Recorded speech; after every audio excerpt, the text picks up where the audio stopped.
Hi friends, welcome to Sindhu animated stories. ఈరోజు ఒక interesting topic గురించి మాట్లాడుకుందాం. వీడియో చివరి వరకు చూడండి. మానసిక దృఢత్వం, this 5 rules to change your life. Video చివరి వరకు చూడండి, మీకు ఖచ్చితంగా ఉపయోగపడుతుందండి. మొదటిది, బలహీనత నుండి బలం వైపు. జీవితం అంటే ఎప్పుడూ పూలబాట కాదు.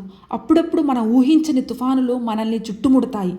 ఆర్థిక ఇబ్బందులు, వ్యక్తిగత నష్టాలు, లేదా మనం నమ్మిన వారు మనల్ని మోసం చేసినప్పుడు మనసు విరిగిపోతుంది. అప్పుడు మనకు అనిపించే మొదటి మాట, నేను ఇది భరించలేను అని. కానీ మిత్రులారా, నిజమైన బలం శరీరంలో ఉండదు, అది మన ఆలోచనలోనే ఉంటుంది. ఒక 10 నిమిషాలు వ్యాయామం మీ కండరాలను ఎలా పెంచుతుందో, ప్రతిరోజు మీరు చేసే కొన్ని మానసిక మార్పులు మిమ్మల్ని అజేయులుగా మారుస్తాయి.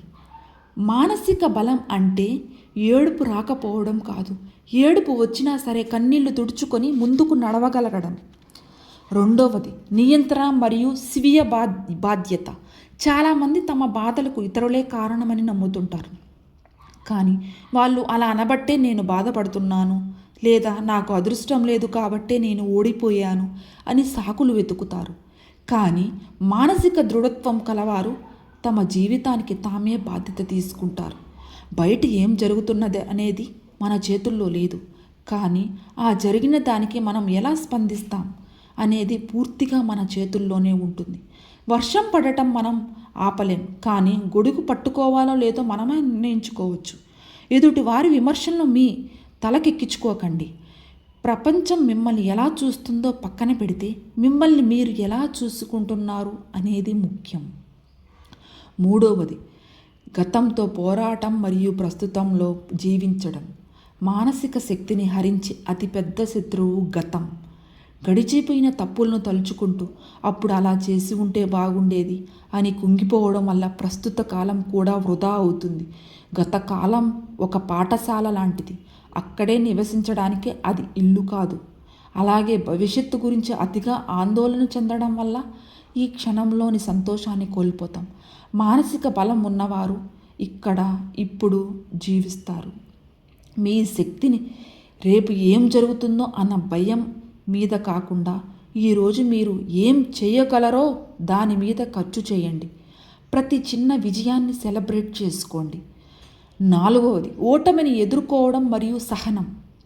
ఏ గొప్ప విజేత కూడా మొదటి ప్రయత్నంలోనే గెలవలేదు. థామస్ ఆల్వా ఎడిసన్ 1000 సార్లు విఫలమైనా సరే నేను ఓడిపోలేదు, బల్బ్ ఎలాగైనా తయారు చేయకూడదో 1000 మార్గాలను కనుగొన్నాడు ఆయన. అది మానసిక బలం అంటే. ఓటమి ఎదురైనప్పుడు అది మిమ్మల్ని ఆపడానికి వచ్చింది అనుకోకండి. మిమ్మల్ని మీరు సరిదిద్దుకోవడానికి వచ్చిన అవకాశంగా చూడండి. మార్పు రావడానికి సమయం పడుతుంది. ఈరోజు విత్తనం నాటితే రేపే పండు రాదు కదా. ఓర్పు, పేషెన్స్ అనేది బలహీనత కాదు, అది అత్యున్నత స్థాయి మానసిక బలం. కష్టాల్లో ఉన్నప్పుడు నిలకడగా ఉండడమే మిమ్మల్ని ఇతరుల కంటే ప్రత్యేకంగా నిలబెడుతుంది. ఐదోది, ముగింపు సందేశం. చివరగా, మానసికంగా బలంగా ఉండటం అంటే మొండిగా ఉండటం కాదు. సహాయం కావాల్సి వచ్చినప్పుడు అడగడం, తప్పు చేసినప్పుడు ఒప్పుకోవడం కూడా బలమే. నీ మనసు ఒక తోట లాంటిది, అందులో పాజిటివ్ ఆలోచనలు అనే మొక్కలు నాటండి. మీరు అనుకుంటే ఈ ప్రపంచంలో మిమ్మల్ని ఆపగల శక్తి ఏదీ లేదు.